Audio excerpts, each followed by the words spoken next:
Hello, good afternoon, and welcome to our YouTube series. Today, we'll be learning about customer due diligence and enhanced customer due diligence. So, to get started, we need to understand why we need to carry out customer due diligence. One thing we must understand is, as a financial institution, we will have different set of customers, people who want to do business genuinely and people who have ulterior motive.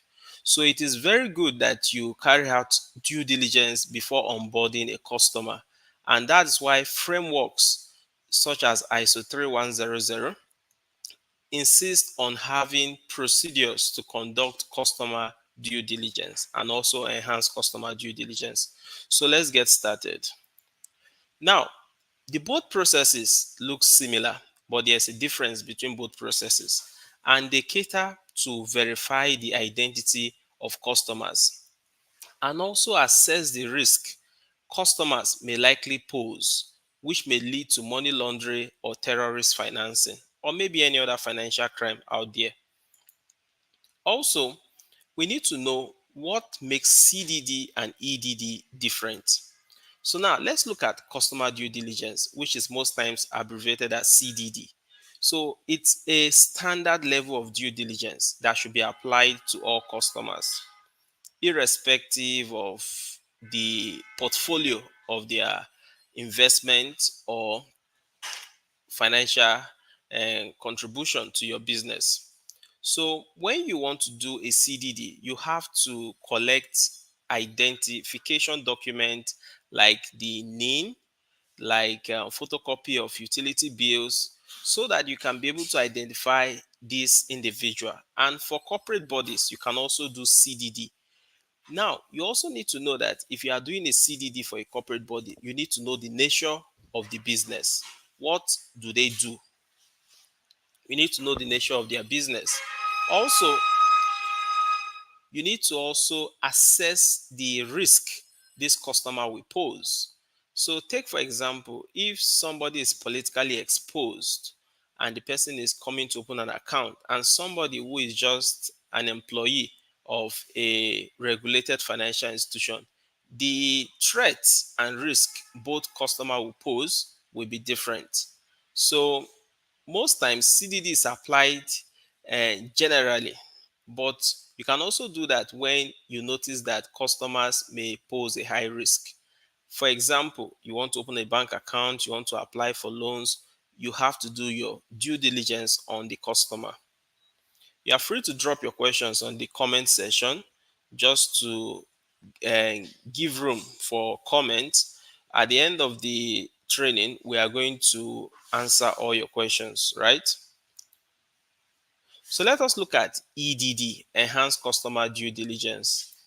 Now, the EDD is more rigorous and is most times applied to customers who will likely pose high risk. So now, at this point, you want to do a EDD, you must have additional documentations aside the basic ones the customer will likely provide during the onboarding process. Now, you must get details of the customer source of income. You also need to know the source of the fund, and you also need to keep monitoring this customer transaction on an ongoing basis so that if there's a red flag, you can easily report to regulatory bodies like NFIU, CBN, EFCC, ICPC. So you will not be seen as aiding illicit financial transaction. Also, you must also have procedures to assess the risk this customer will likely pose, because some people may come in with genuine motive and may be using your financial institution to launder money or finance criminal activities like drug cartels. So EDD is something you should apply to politically exposed people, customers from high risk jurisdiction, and also when you notice unusual or large transactions. And good examples where this should be applied is when there's complex transactions, right? And where you have cross-border transfers, an account that involves politically exposed people. So at this point, if you have any question, please drop it on the comment section. We are going to look at the questions answer the questions so that we are more informed about this topic. So now let's look at the key differences. Now, when you look at the CDD, it is usually for normal working customers, right? But EDD is usually applied to high risk customers. And most times it's the high risk customers that keeps your business moving in terms of high profit margin. However, as a regulated financial institution, you must also do your due diligence. And again, EDD will involve more thorough investigation, knowing the customer background, knowing the source of wealth of the customer and the customer financial transaction, monitoring the customer transaction. And in terms of documentation, EDD will require more documents, whereas CDD will just need your basic proof of address and proof of identity, maybe a driver's license and a utility bill is okay for your CDD. But when it comes to EDD, you also want to see the customer thing. Is the customer paying tax as at when due and all those things, so that the person will not be evading tax and that will also pose threat. So we'll move over to the practical aspect. How can we do CDD? How can we do EDD?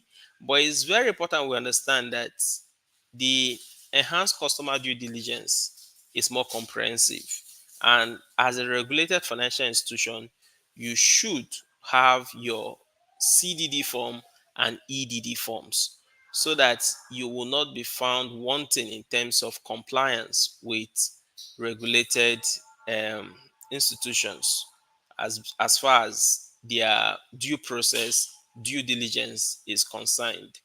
So we'll move over to the forms where we can use to do this CDD and EDD so that you can have a clearer picture of what this entails. Meanwhile, if you still have questions, you can drop them on the comment section so we can address those questions. Thank you.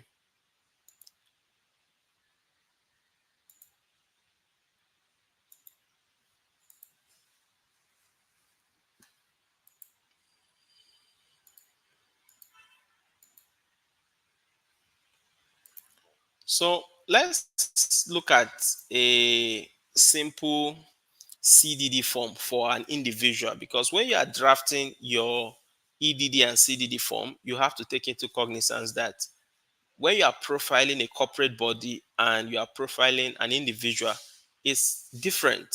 It's not the same.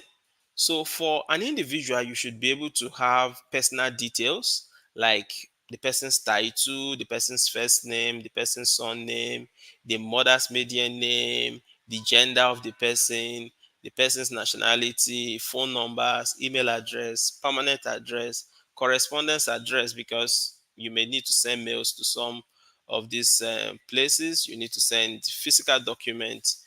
Now, you also need to verify the nationality of this person. If the person is not a Nigerian, if the person is a Nigerian, you want to get the tax ID to be sure that this person pays tax as at when due, and any other social security number that will be helpful. If the person has dual citizenship, you also want to find that out.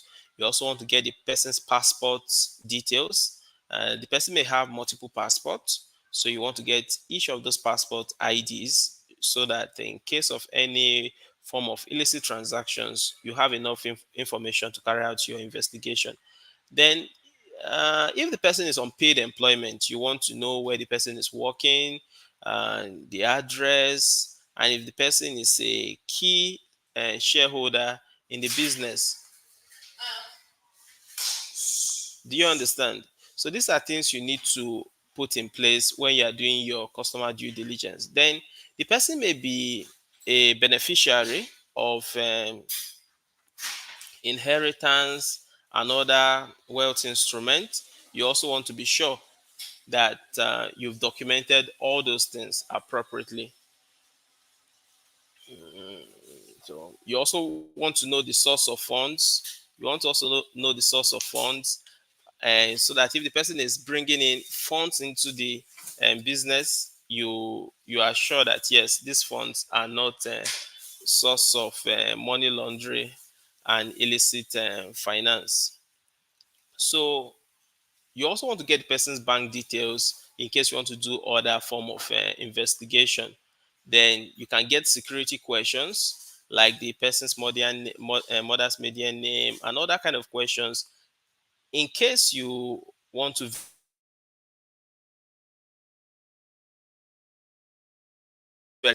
credentials. Okay, you are speaking with the right person. If the person is making a phone call to approve a transaction. So these are some of the security questions you may want to ask just to verify that you are dealing with the right person. So you also need the person's ID, and the ID should be something that is approved and something that is valid, something that is current, something that meets the minimum requirements. So things like your name slip, your driver's license, international passport. These are things you should also collect at this point.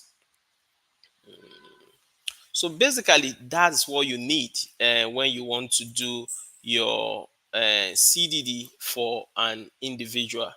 So we are going to look at conducting CDD for a corporate body. Um, but you can keep your questions coming in. I would address each of the question before we wrap up.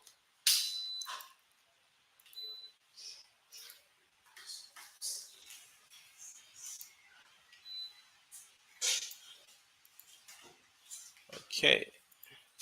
So now, for a corporate body, the CDD process will be a little bit different. You are going to be requesting for the registered name of the entity. You will also be asking if the business has a trading name, which is different from the registered name. You also want to get their TIN, their CAC registration number, and you want to know if they have any form of holding structure, right? Because if it's a holding structure, they may be hiding some other informations that are key in your due diligence process. You also want to know the nature of business. Is it a government institution, an NGO, a non-profit institution, a financial institution that is regulated? So these are things you need to ask when you are doing a CDD for a corporate institution. You want to know their registered business address, their email, their mobile number.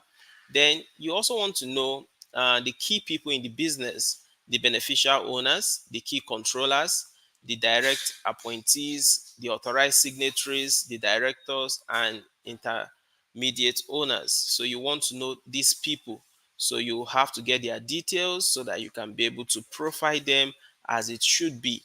Now, one thing you must understand as a financial institution is you have to carry out this process for two key reasons. One, to make sure your regulators don't find you wanting, and two, to ensure that your trust and brand is not affected by people who have ulterior intention to do business with you. So at the end of the day, if you carry out this process effectively, I'm sure you will not have any reason whatsoever to have problem with the regulators. So now for the enhanced customer due diligence, this is more detailed. So you have to get as much information as possible from the person who is being profiled. And just as I said earlier, the enhanced customer due diligence form is usually issued to politically exposed people, people who have more power control, like people that are vested in, say, and they have close relationship with people that are in political positions, and these people can easily be found wanting when it comes to money laundering. So it's something you should take your time to do. So I'll take some of the key questions you've asked so that I can address those questions. So someone is asking if this should be done for all customers. Okay, now the CDD should be done, yes, for all customers, but the EDD should be done for people that are politically exposed or people who have close business relationship with politically exposed individuals, right? Because sometimes people may launder money using close associates, and you as a financial institution, you may not even be aware, and that would rub on you because they'll ask you, did you do any due diligence and stuffs like that? So you have to put in place the right procedures. And don't forget, when you are submitting your risk management profile reports, these are things that you must show the regulator that you have done, you are doing, and you continue doing. So it will form part of your risk management profile report, which you need to submit to regulatory bodies like the Securities and Exchange Commission. So, more questions? Okay. Another question is when is the timeline to do the risk profile report?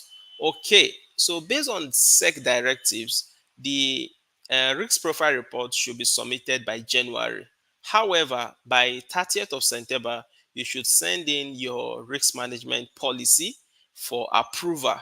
So while your risk profile reports should be sent in January 2025, your risk management policy should be approved by the SEC at least by 30th of September. You understand? So you should do that and send it to them to get approval. More questions before we wrap up. I think the core aspect of today's training has been explained. And moving forward, you have to find a way to come up with forms to carry out this customer due diligence. If you want Cybersecurity Academy to help you, our contact details are displayed and you can follow us so we can keep giving you those trainings that will be relevant to address your risk management process and procedures. I will still take some of the questions, but before we move, we have a training coming up on the 10th of October. That training will be focused on drafting a board evaluation report. As a financial institution or someone who works in such ecosystem, you should be able to draft a board appraiser report. And we are going to be teaching you how to do that because it's very important for you to know how to evaluate your board, because a company is as sound as its board, because the board has the vision, the mission to move. And if you don't know how to evaluate the board so they are more effective, it creates a division. So you need to attend this training to be able to understand how to draft a robust board evaluation report, because this will also form part of what you'll be submitting to the SEC by the 31st of January 2025. So you can enroll as many as all your employees can learn from this. So there's no limit to the number of participants any company can enroll, because you need this knowledge to be able to make your board to be effective. Um, okay, so more questions, please, before we wrap up. Is there any comment, any suggestion? You can drop it on the comment section.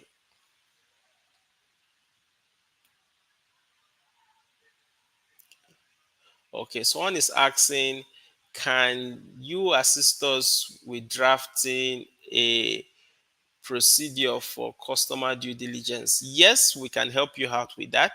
Uh, I will share our website again and our email and phone number so you can reach out to us. We can customize the form with your brand, with your logo, and everything so that it is unique to your business, and your customers will have a feel of um, your business when they are going through the form. So it will come with your brand and everything, your color and everything. So you can use that to profile your customers. Okay.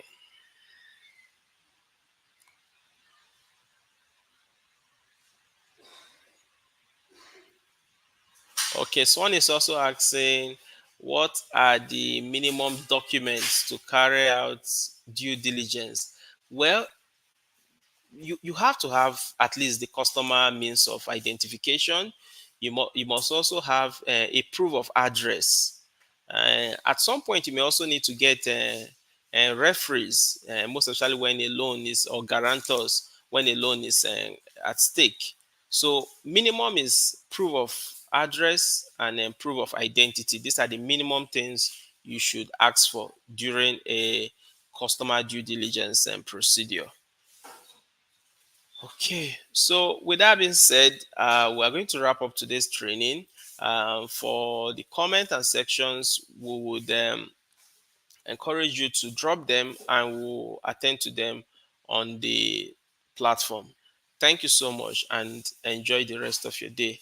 Okay, another question is coming in. Okay, it's not all financial institutions that will be submitting by September 30th. Any institution that is regulated by the Security and Exchange Commission is required to submit their risk management policy by 30th of September to the SEC. So if you are not fully regulated by SEC, you don't need to submit that. However, you must also do your customer due diligence and enhanced customer due diligence. Thank you. Any other question before we wrap up? Okay. Thank you so much. So enjoy the rest of your day.